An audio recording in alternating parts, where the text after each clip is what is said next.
It's March 8th, 2022. I'm just watching the CBS this morning, and it was really interesting. I mean, it's devastating what's going on for them on this side. But it says Ukraine's growing humanitarian, but huma, meaning humor, in like as in blood born, then it's then you have the man, M-A-N, but then you have Arian Cri-Sis. It's Cri-Sis.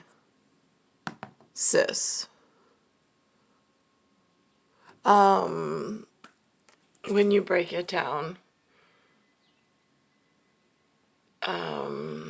so there's the humanitarian is actually, Tarian, but it's tarnation. It's I also heard this morning they're in Poland right now. Ukrainians fled to Poland. Again, I don't know anything about the area, the people. It's just like locked in a part of the galaxy or a part of the planet that it feels like everybody else forgot about. They said this morning, well, actually I won't paraphrase, I'll just let whatever. Hold on. Actually, here's the actual story. Hey, good morning, Nate. Good morning, Gail. Good morning to our viewers. We've got a tough story here on the border. We appreciate you sticking with us. The scene unfolding behind me is one of fresh arrivals from that war zone Nate just mentioned. Refugees, most of them children. Their first steps to safety is what you're looking at. But also a fresh outpouring of relief. We've got to mention that as well. There are new tents here. There are new donations as well. I think a special thank you is in order for whoever dropped off that Mickey and Minnie in that little girl's arms. None of this was here, or scarcely here, just a week ago, and it's been growing. But let's get straight to the news as well, because there is hope this morning that evacuations will take place from several key Ukrainian cities. The devastation, however, like we see here in Kharkiv, shows that it is not just military targets at risk right now from Russian bombing. Ukraine's president has released a new and defiant message from his office in Kyiv, telling the world he is not hiding anymore. Ось вечірній Київ. He sounds very Batman. Наш офіс. Понеділок, вечір. Ви знаєте, Or like Bruce Wayne. ми звикли говорити понеділок день важкий. В країні війна, тож кожен день понеділок. Я залишаюсь тут. Залишаюсь. Our coverage this morning includes reports from here in Poland. And in this part, it's in front of the White House. It says White House right there. For her, it's just business as usual. They're talking gas prices, GAS, which is interesting considering last night I put up about the out of gas. Legislation to stop buying Russian oil because lawmakers say they... Oh, but now she's saying oil, but it says gas prices. Well, that's sure interesting. They don't want any American dollars funding the war. And President Biden has vowed to do whatever he can along... Now, is that the U.S.? Is that like a nation-state thing? Is that America being North America? Gets confusing.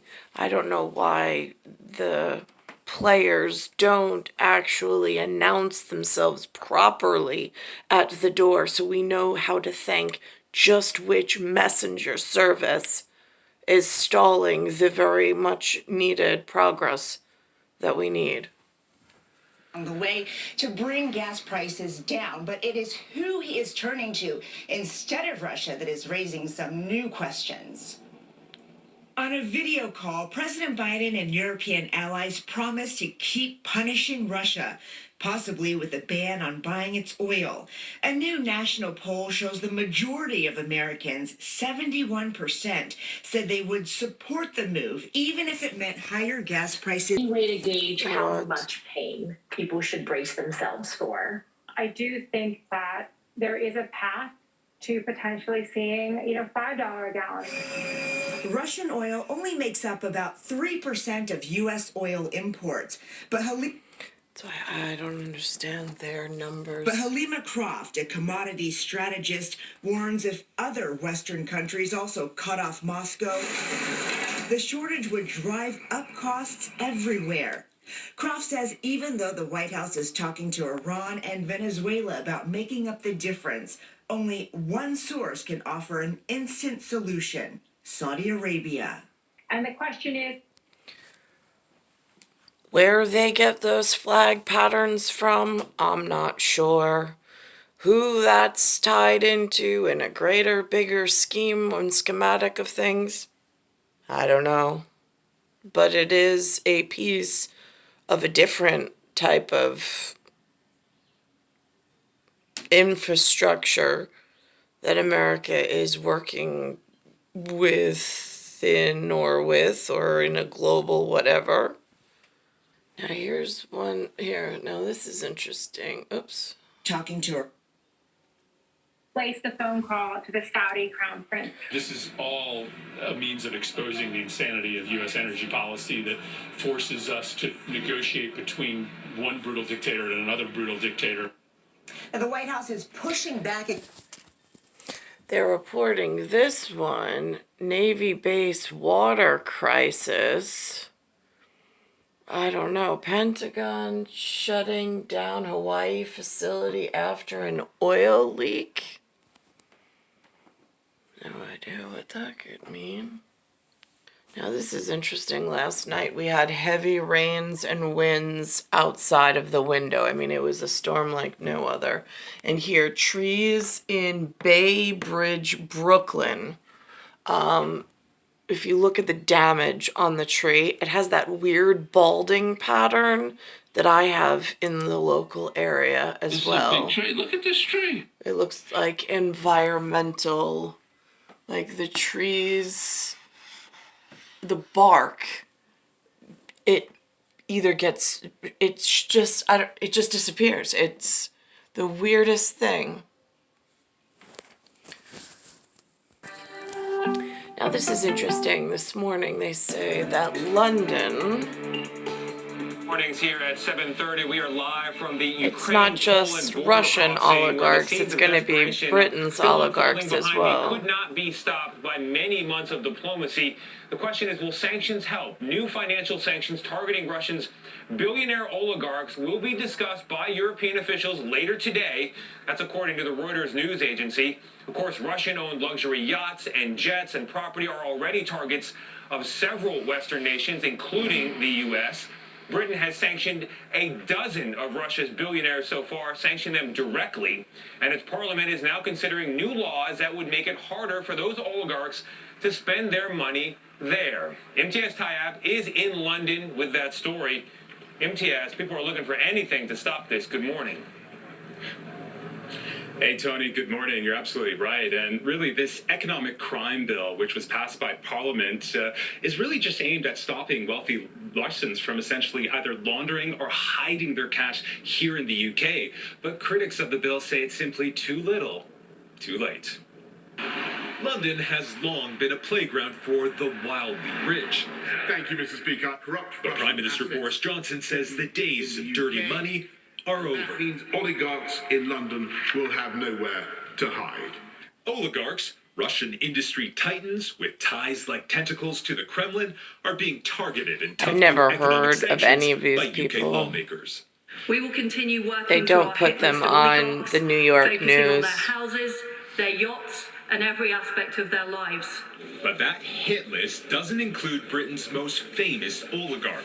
Roman Abramovich, who's known President Putin for decades. Worth an estimated $12 billion, he owns the London soccer club Chelsea. Just last week, Abramovich put the club up for sale with a reported $2.5 billion price tag, promising to donate proceeds to victims of the war in Ukraine. But it's in property where most oligarchs store their cash. The UK has laundered the world's dirty money for decades. Rachel Davies is with the anti-corruption watchdog Never even heard this level of reporting inside of New York. They don't normally air this type of dirty laundry. Transparency International. We've found £1.5 billion worth of UK property that's owned by Russians who are either connected to corruption or have close ties to the Kremlin. Now, this is almost certainly just the tip of the iceberg. This is Britain's second largest home, second only to Buckingham Palace, valued at over $400 million. It's been linked to billionaire Andrei Guryev. A New Yorker magazine investigation found it was purchased by a shell company in the British Virgin Islands. Guryev was in a meeting with Putin. This is interesting. They have a woman on today. Desserts can save the world. Right? Dessert, for me, baking, exploring creativity, creating something does something for me. The dessert connects me to who I'm baking for, who I feed, who I give it away to, the power that the dessert can do. Maybe it's for a bake sale, whatever it is. And those things, those tiny, small seeming things, they spark. They create momentum. They spark a revolution. They have this power. But normally when we look at a cake, we go, that's for my birthday. Yeah. I'm going to hold off one day every 365 days. I'm not okay with that. I'm not okay with that. We need more of it. You can have cake whenever you want. You can. And dessert for me is the way that I do it. But dessert can also be a metaphor. Everyone has their version of dessert, their version of joy, of goodness that does these things. And we need more of that. Now, you have faced some hurdles. You write about not taking. Now, this is interesting because my son Alexander used to have this backpack that was tiny size, the size of him, when he was smaller. And he would go in his room, he'd take all of his favorite little trinkets, he'd pack his bag, and then he'd want to go out for the day. And he'd just hold his bag of his stuff, and it was his stuff. And sometimes if we met a stranger, depending on where it was, he would open the bag if the adult paid attention to him, and then he'd show the adult what was in the bag, and he'd share the trinkets and show them, and he'd be so proud of everything that was inside of this tiny little bag. Now, during this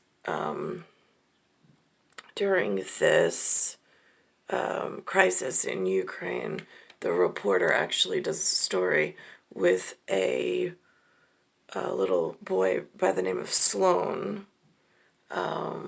which is the actions that Alexander used to do when I would have to work, and he'd come with me in the minivan.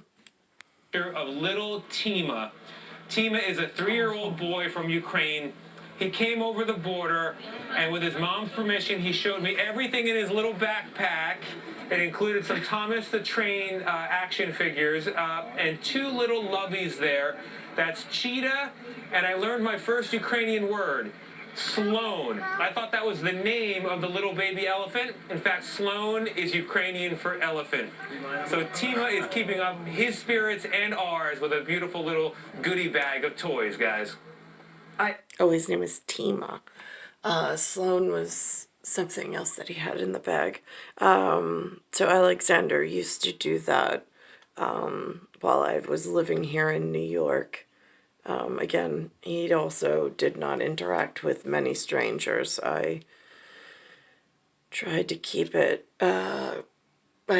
him as protected as possible. But the action is nonetheless the same. Hang on a second. I developed a boat myself. Des Moines, Iowa.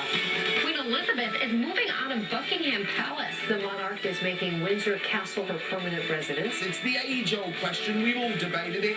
Do I live in my palace? Do I live in my castle? It's just... In the NFL, Boston Falcons wide receiver Calvin Ridley for betting on games.